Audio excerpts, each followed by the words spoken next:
The overlap of COVID-19 and influenza has experts in the U.S. concerned.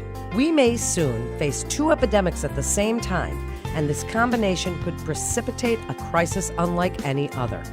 Welcome to Stoughton Health Talk. I'm Melanie Cole, and today I invite you to listen in as we discuss the 2021 flu season and the COVID-19 pandemic. Joining me is Anna Robb. She's an infection preventionist in emergency services at Stoughton Hospital. Anna, I'm so glad to have you back with us today. You're a great guest, very informative. Tell us right now, what is the difference before we get into this confluence, this perfect storm we may face? Tell us the difference between influenza and COVID-19. Give us some similarities and some differences. To the person who's getting sick, it may be really hard to determine whether or not you have COVID-19 or flu. The symptoms are very similar. So we see things like fever, cough, shortness of breath, fatigue, sore throat, runny nose, body aches, headache, and then sometimes vomiting and diarrhea. And those can cross over from COVID or flu. The only symptom that COVID-19 sometimes presents is a loss of taste or smell, which is not very common with influenza. So if a person has that symptom, they may be able to determine that they have COVID-19 over flu. The biggest difference is that we don't have a vaccination for COVID-19, and it's much more contagious. COVID-19 is much more likely to spread, and certainly we don't have any defense against it at this time.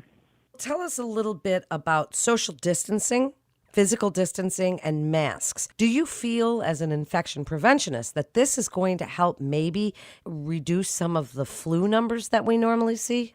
I've absolutely heard that hypothesis, and it certainly makes sense that if we are diligent about our social distancing and staying home, masking with others, that ultimately that could really reduce the transmission of influenza as well.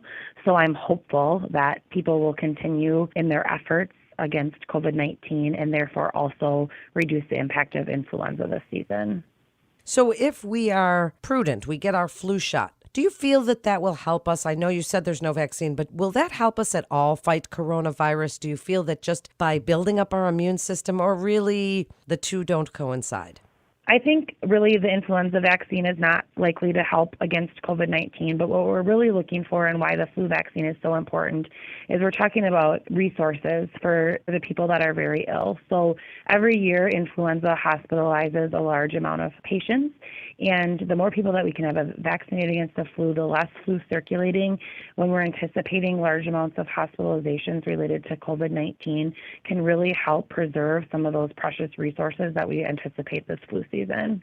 I think a question that many people have, Anna, is do you guys have some protocols in place that are implemented in the clinical setting to effectively manage both of these illnesses? And have you heard of any cases of co-infection? Absolutely. We have a lot of protocols in place. We've been working, our incident command center has been open since March and it remains open. And so we work hard every day as new guidelines and new information becomes available, and certainly have been anticipating influenza season since the start of this. And so we've been working hard to make sure that we're able to provide safe and great care to patients throughout this. What advice do you have for patients if they start to come down with symptoms? And as you said, they can overlap and they don't know if it's flu or if it's COVID. What would you like them to do? Who would you advise them to call if they start to have a fever or chills or body aches or any of these symptoms that could overlap? What would you like them to do? Who do they call? Most people with COVID-19 and influenza will do okay at home. So most people can rest, drink lots of fluids, and really it's important to stay in isolation and limit contact with others. Persons who are having shortness of breath, any signs of poor oxygenation, bluish lips or fingers, anything like that, those emergency warning signs should get emergency care. I would recommend anybody that has a question about should I get care or do I need to see a doctor at this point to start with their primary care provider, and then they can make recommendations regarding testing and then as well as whether or not medical care is needed. Anna, you are an infection preventionist. That is an expert in infectious type diseases and prevention of them, really. One of the challenging aspects that we've seen from this pandemic is the vast amount of misinformation and fear that's associated with COVID-19, and now we're adding flu into this mix. Can you offer any advice to patients who are considering these questions regarding these challenges? I don't know if people have discussed this with you, but there's a lot of misinformation and people comparing the two diseases. Do you have any thoughts on this, and what would you like patients to know about the severity of both of these diseases, but really the mortality and the reasons that we're taking the measures we're taking? I think absolutely I can agree that there's been a lot of misinformation. I would first encourage people to just check their resources. I would stick with scientific resources over opinion pieces related to COVID-19, and certainly we use public health and CDC guidance to guide our practices here. I think the biggest concern, and I certainly am not an advocate for people living in fear about either influenza or COVID-19, I think there's been some really clear guidance out there put out about how we can protect ourselves and protect others through this time.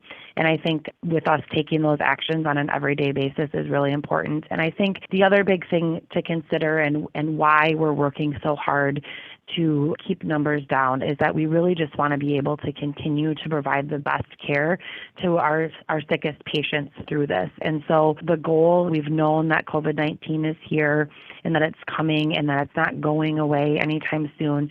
But really our primary goal has been to preserve resources and be able to provide care to patients when they need it. And so our goal is to keep the levels of influenza and COVID-19 low enough that we can continue to take care of patients when they need it. Do you have any advice for whether it's underrepresented communities in Wisconsin or even the rural areas about why you want them to get the flu vaccine this year, why it is so important that they seek out a place to get that vaccine and discuss with their providers any concerns they may have?